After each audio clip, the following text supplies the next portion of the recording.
in football terms, and start with Bournemouth versus Tottenham Hotspur and take a look at the betting that we currently have on Matchbook.com. You can back Bournemouth 3.95 in the early game. Tottenham Hotspur available even money 2.0. The draw is available at 4.0. Both teams to score, yes. Heavily favoured in this market at 1.58. No, incidentally, is 2.5. And the Asian handicap line marginally favouring Spurs on the Asian handicap line minus half a goal at 1.94. And the goal line here is 2.5 shaded towards the over. So, look, Mark, you'll kick us off after a good week last week. This was a tricky game, I guess, for you to maybe find a goals angle to attack it. But you have to be impressed with Ange Postecoglou and his Tottenham team, particularly in that second half against Manchester United. Yeah, especially that second half, because first half they were under the pump for a large part of that, and United had a reasonable argument to suggest they could have got something out of that game, considering how they started it. But Spurs definitely grew into it. There's a massive feel-good factor now around the place after the start of the season, and that's purely just around the sort of stylistic changes and the improvements that Postecoglou's made. You know, I've been a big fan of his for a long time now, and it's his character which kind of draws you in, really. And quite rightly, he's getting plenty of praise and support for what he's done in such a short space of time. And most notably, the improvements from players who are probably discarded by previous regimes. And, Bissouma has now kind of managed 2 Man of the Match awards in succession. Only Rodri and Lewis Dunk have attempted more passes than Bissouma.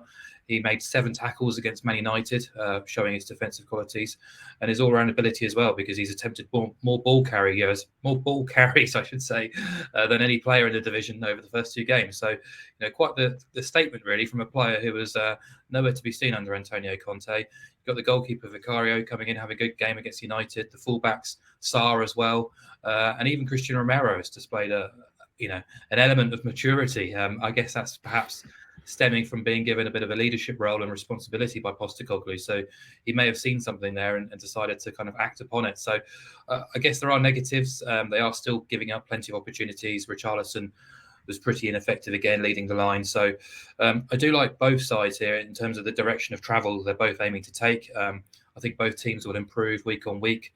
We've already seen sort of ideals and principles that both managers are looking to try and employ. From a Tottenham perspective, around even money away from home, it still does give me the jitters a little bit. We've seen against both Brentford and Manchester United that they can be put under pressure. They aren't still the finished article, especially defensively. But for Bournemouth, I expected Bournemouth to be good fun this season. We didn't see a huge amount of what there could be about against West Ham, but I think we saw much more of the Iraola way. At Anfield, they pressed high, they played with real intensity and went for Liverpool really early on in that game, and it could have paid off more than it did. They had a 1-goal lead, it could have been doubled. Liverpool fairly fortunate to have 10 men on the field as well at that point. Obviously, the McAllister incident comes later on, but they played a bit more direct, moved the ball forward much quicker, kind of chalk and cheese really compared to the West Ham game. So the issue is really Bournemouth just give you too many chances, just like Spurs really. They faced the most shots in the league last year by quite a distance. They're already topping that metric again, 42 shots faced. Now Tyler Adams I think is a really smart pickup, but he may stem the bleeding a little bit, but for now, I'm quite happy to sort of leave them alone as well while they're a work in progress. So goals were the obvious solution here. And how to play that goal market. I've gone over 2.5 goals in BTTS at 183. I think that's a really nice price, actually. Bournemouth's openers have averaged 3.4 expected goals and 20 shots inside the penalty area. Tottenham's 2 games, 3.65 XG per game, 25 shots in the box. BTTS landing in 3 of the 4 combined matches. It really should have been 4 from 4, considering United's chances, the woodwork, and the penalty appeal, which wasn't given. So, yeah, expecting both teams to oblige here, and then you're just looking for a third goal to land the bounty. So I think that's the way to play it for me. Okay, over 2.5 goals and both teams to score for Mark O'Hare, 1.83, the bet selection for Bournemouth versus Tottenham Hotspur. Maybe, Adrian, on this game, pick up a little bit on what Mark said about Bournemouth. I watched that game at Anfield. For that first 15, 20 minutes, they had Liverpool on the ropes. They had a couple of chances to perhaps go 2-0 up. So there is an attacking flair from Bournemouth, and you're sort of looking at that angle with goals at least. Definitely, yeah. It does scream goals, this match. It really does. Iraola will get them pressing better. I think we've seen that. They're really quite bold. They'll win the ball in good areas and create chances. That's how the goal at Anfield came about, of course, from a pretty high turnover. And they will look to do that week in, week out. There is an issue with Solanke. I think he's of interest, isn't he? I think it's West Ham that are really in for him at the moment. Certainly, he could be on the move. That's a concern. And at the back, or as a collective, without the ball, they are still shipping way too many chances. I mean, Liverpool with 10 men still racked up way over 20 shots, which is remarkable, really. And it's a worry, I would guess, for Cherries fans to a degree. So there is going to be pressure on them to keep on scoring goals. Look, I like Mark's bet. I'll happily switch my bet because I wasn't entirely sure that this was available. But I wanted a goals angle. I wanted both teams to score. On its own, it's too skinny. If you pair it with over 2.5, I think that's a very good way of doing it. I had paired it with Tottenham and both teams to score, because if I was to pick a winner, I would side with Spurs based on what I've seen so far. I think the feel-good factor, I saw it last year across North London with Arsenal. You know, it does make a difference. It's quite powerful.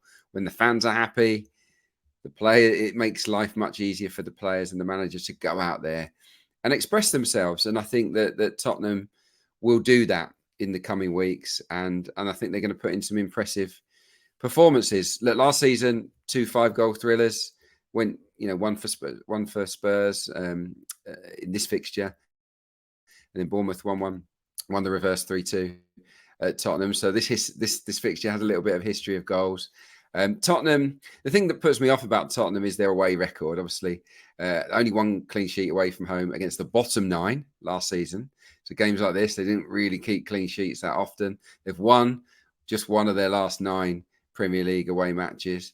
And in the first 2 matches, as well as they played on the ball, they gave up over 2 expected goals in both matches. I think they were quite lucky to keep a clean sheet against Manchester United. So, I would side with Spurs because they've got more quality, and I think they can outscore Bournemouth in the game to 2-1, 3-2, 3-1. Any of these score lines.